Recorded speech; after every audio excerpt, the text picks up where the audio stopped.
Halo teman-teman semua, apa kabar? Dimanapun berada, saya doakan sehat-sehat selalu dan dimudahkan rezekinya.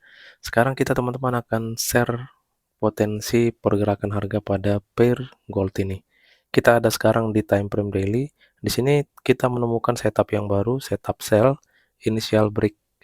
Di sini kita langsung tandakan candle bullish ini. Ini sudah berhasil di break 2 candlestick. Lalu kita boleh tarik Fibonacci untuk nolnya itu di shadow terluar atau shadow paling atas ya. Nah, untuk zone 100 ini kita letakkan pada body candlestick yang berhasil closing. Sekarang kita lihat potensi pergerakan harga ini masih tetap lanjut turun ya. Dia minimal nanti masuk ke zone 161.8. Nah, tapi ini di time frame daily teman-teman, artinya ini adalah jangka yang cukup panjang ya. Nah, kecuali nanti dia bergerak secara impulsif ya. Memang pergerakan di gold ini impulsif banget dia. Oke, sekarang kita coba cek ya untuk setup kita di atas ini. Kita kemarin ada setup dominant break sell di sini ya. Apakah satu level dengan setup yang baru? Nah, ini uh, level zone entry ya. Dia masuk di level zone entry. Nah, coba cek ini teman-teman. Potensinya di sini dia bakal membuat respon ya di zone 161.8 ini melalui dominan break sell yang ada di atas itu. Nah, itu pasti akan ada respon ini.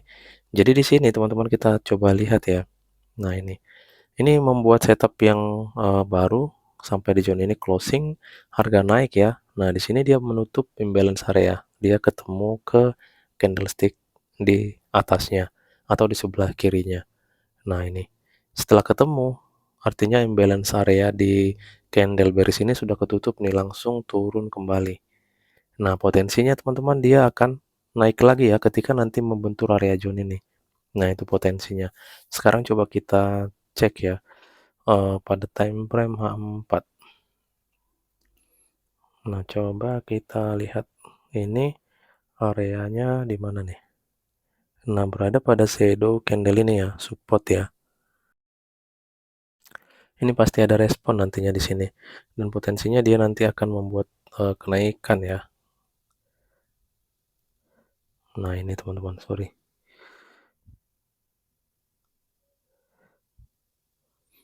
Oke, yang jelas nanti jika harga sampai di zone ini dia berpotensi naik karena dia merespon zone 161.8 pada dominan break sell yang ada di time frame daily. Nah, sekarang coba kita cek ya pada H1 ketika nanti dia naik, area mana yang bisa kita gunakan ya untuk open sell kembali. Nah, ini kita ingat ini adalah merupakan dominan break yang tadi. Artinya dia sampai ke shadow ini ya, karena kita menarik apa namanya? Fibo kan sampai ke shadow paling atas nih. Nah, kita coba cek ya, cek di H1. Oke, ketika nanti dia naik, kita coba cek area-area yang ada potensi untuk membuat harga kembali turun gitu teman-teman. Jadi simpel aja untuk sell-nya gitu. Coba kita lihat ini. Nah, ini masih fresh ya. Tapi ini terlalu bawah menurut saya nih. Karena area zone-nya sampai di zone ini ya. Takutnya dia gampang di break ya. Sekarang coba kita ganti warna ini. Oke, di atas ini kita ada ini ya. Coba kita cek ini. Nah, ini sebenarnya sudah tidak fresh lagi ya. Coba cek ini. Di sini dia sudah menutup imbalance ya. Nah, coba ini dia turun lalu naik dan membentur zone ini. Nah, gitu teman-teman. Tapi pasti akan ada respon, hanya saja ini sudah kurang kuat gitu. Sekarang kita coba cek di atasnya. Ini apakah masih fresh? Nah, ini masih fresh ini teman-teman. Ini yang masih fresh. Untuk yang ini dan yang ini masih fresh ya. Hanya saja dia kurang bagus karena terlalu bawah. Takutnya dia masih retracement ke atas teman-teman. Sekarang kita cari yang lain ya. Ini shadow candle. Nah, ini sudah tidak fresh ya. Coba cek yang lain. Nah, ini sisa satu lagi nih.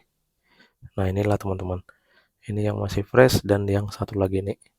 Nah, potensinya nanti ketika harga rejection teman-teman, mungkin pun kadang mau tidak sampai di zone ini sudah ada respon gitu. Nanti turun lagi, baru ada respon lagi ke zone ini gitu dia.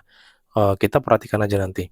Sekarang inilah zone-zone yang bisa kita pantau untuk posisi sell-nya karena kita ada setup sell di time frame daily.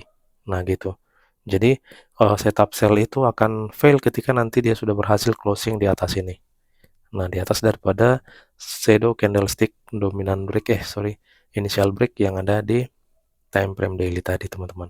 Berarti potensinya akan naik ke lebih tinggi ya dibandingkan zone ini gitu. Nah, sekarang untuk eh, targetnya ya kalau scalping ya kita sesuaikan aja dengan target kita masing-masing. Misalnya 40 50 pips gitu. Sekarang untuk target jauhnya ya di area zone 161. Coba kita ke zone 161. Nah, ini teman-teman. Nah, jika nanti dia eh, langsung ada respon di zone ini. Nah, di sini ini kan udah membuat lower low nih setelah yang ini langsung naik ya bakal ke area ini dulu teman-teman. Nanti dia bakal membuat respon lagi di zone 161 melalui dominant break di sini. Itu potensi pergerakannya lalu kembali naik dan mencari area yang terbaik di zone ini teman-teman. Nah, gitu untuk melakukan penurunan kembali. Nah, yang jelas potensinya melalui daily masih penurunan ya. Jadi kalau mau fokus sell, ini zone area yang bisa kita pantau. Untuk meyakinkan lagi kita boleh tunggu atau boleh melihat konfirmasi entry ya. Untuk konfirmasi entry seperti apa Bang? Nah, seperti di video sebelum ini atau video yang ini saya sudah jelasin ya. Berbagai macam apa namanya konfirmasi entry itu yang jelas bagaimana biar kita semakin yakin bahwa harga nanti sampai di zone ini misalnya langsung aktif turun kembali gitu. Yang jelas pola-pola pendukung kita untuk meyakinkan kita teman-teman open posisi sell gitu. Ketika tidak ada ya sudah kita jangan open posisi gitu teman-teman.